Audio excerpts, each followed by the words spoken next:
Halo, selamat datang di Kongko United TV.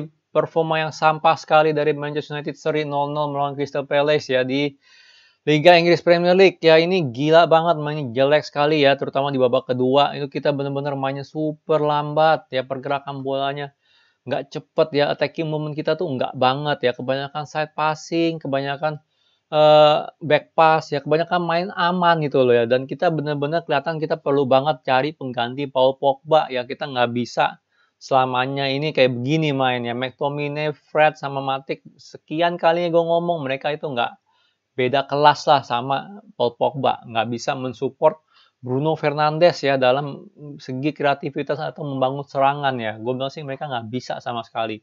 Ya kalau gue jujur ya sekarang ini gue bakal bilang kita perlu pemain siapa, kita perlu center back udah pasti ya kan, untuk demi keamanan di belakang, ataupun kita perlu juga satu pengganti Paul Pogba ya. Gue nggak mau kita perlu cari pengganti Matic, gue nggak perlu gitu yang kayak begitu.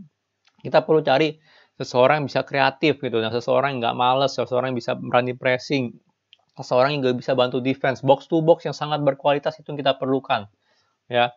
Kalau kita lihat kayak sekarang hari ini mainnya beda banget sama kita kayak lawan Chelsea kemarin, 100% beda ya. Kita paling cuma main bagus di ya 15-20 menit pertama, 15-20 menit doang lah di babak pertama, itu yang kita bagus. Sisanya ancur-ancuran, terutama babak kedua ancur-ancuran. Attack movement yang bagus cuma satu di babak kedua ya, yang dari James 1-2 sama si Greenwood ya kan. Habis itu dia coba crossing atau apa gue lupa, akhirnya dia nundul gitu. James dia dapat crossingan nundul tapi off target. Cuman itu doang, yang lainnya nggak banyak yang bagus ya. Gue kasih tahu aja, ini kita punya move attacking movement udah kebaca ya, namanya long ball kita ke Rashford itu udah kebaca ya. Nggak perlu pakai offside trap ya, lu positioning aja yang bagus ya kan, biar bisa ngadu lari sama si Rashford, beres ya. Kita nggak bisa ngadain attacking movement kayak begitu mulu, nggak bisa sama sekali ya. Kita juga nggak bisa terima bola ya, banyak banget terima bola. Kita side pass lah, back pass buat apa gitu loh ya kan. Lu kalau terima bola ya lu manfaatin space dulu lah, kalau emang ada space manfaatin space ya kan, biar formasinya atau shape-nya si Crystal Palace buyar gitu loh, bener nggak? Kalau dapat bola lu nggak berani ngambil resiko ya kan, ya akhir-akhirnya lu ya back pass side pass juga gitu loh ya kan, karena Crystal Palace sangat disiplin dalam defense ya, sangat disiplin dalam ya parkir bus lah bisa dibilang, sangat disiplin mereka, rapet. Kalau lu nggak coba eksploitasi space, kalau lu nggak coba passing dengan cepet ya, attacking movement dengan cepet ya, dia nggak bakal keluar gitu loh dari formasinya gitu loh. Kita nggak bakal bisa create space di belakang. Ya, kalau cuman passing-passing di luar dari formasinya si Crystal Palace ya bakal gitu-gitu doang.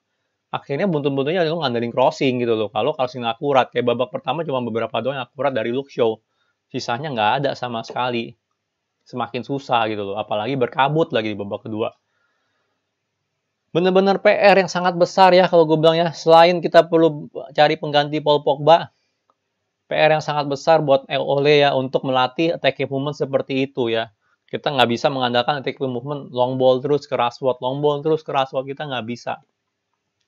Yang kita perlukan adalah pas kita lagi build up serangan, itu cuma kita ya maksimal 5 touch untuk nyampe ke kotak penalti lawan. Jangan lebih. Buat apa gitu loh.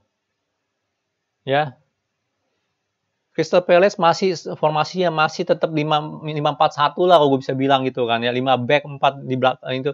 Dia nggak gerak kemana-mana, dia di situ doang. Lu buat apa passing kiri kanan belakang di depannya Crystal Palace gitu loh, buat apa?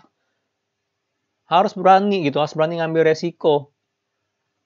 Ya, attacking movement yang cepat mungkin nggak bakal bisa banyak nggak ada akurasi, tapi setidaknya itu bakal mengeluarkan pemain-pemain Crystal Palace dari shape-nya dia gitu. Jadi meng-create space di belakang.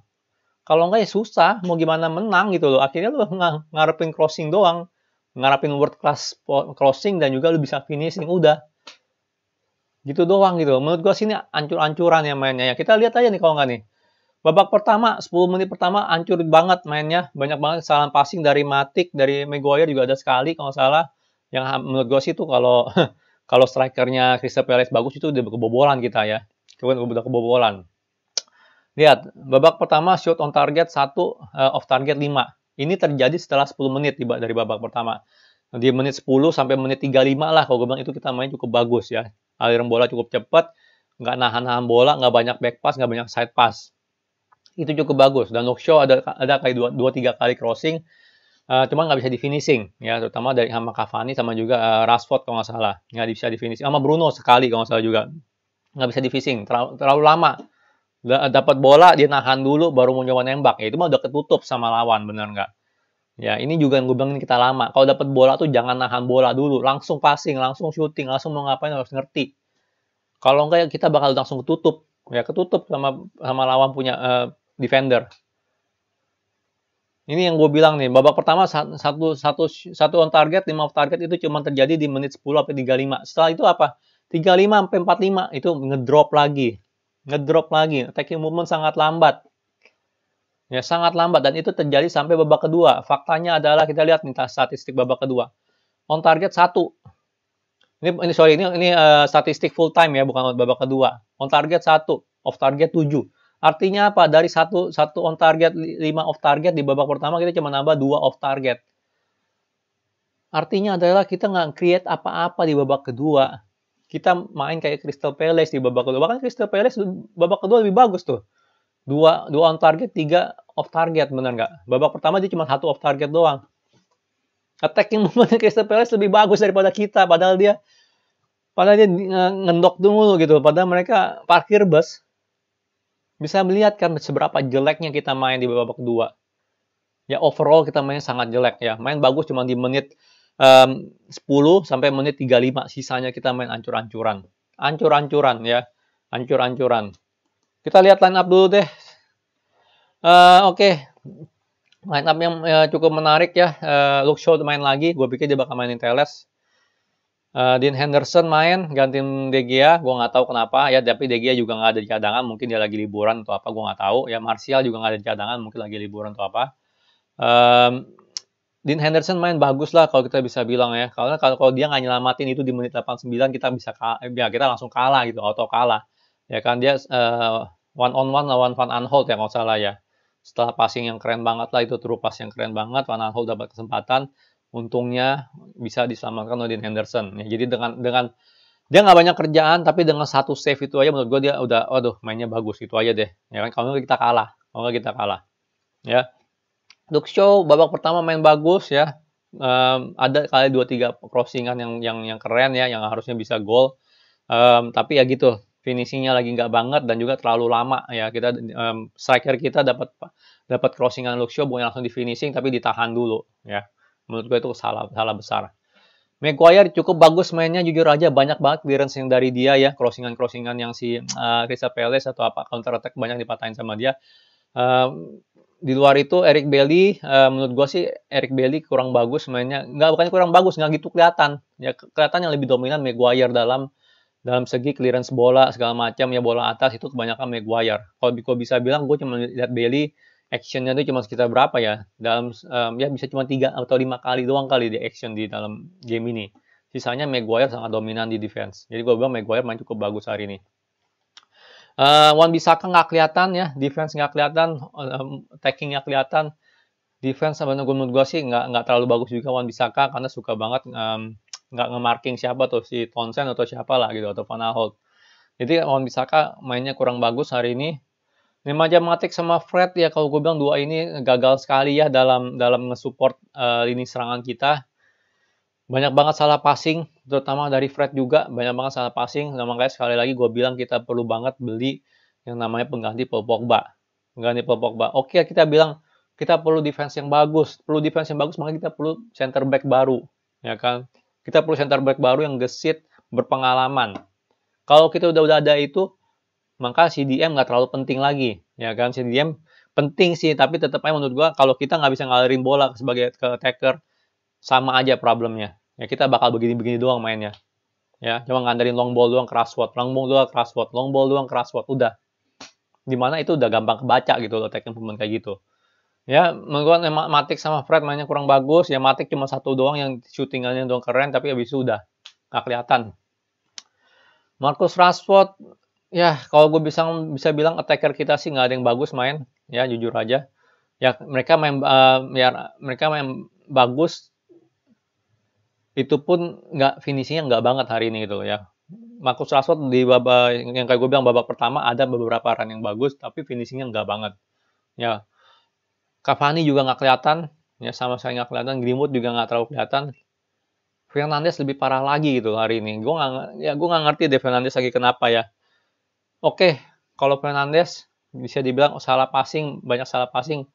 Kalau menurut gue itu wajar. Ya, karena kita pengen Fernandes melakukan long ball yang keren, terupas yang bagus gitu loh, bener nggak? Ke attacker kita.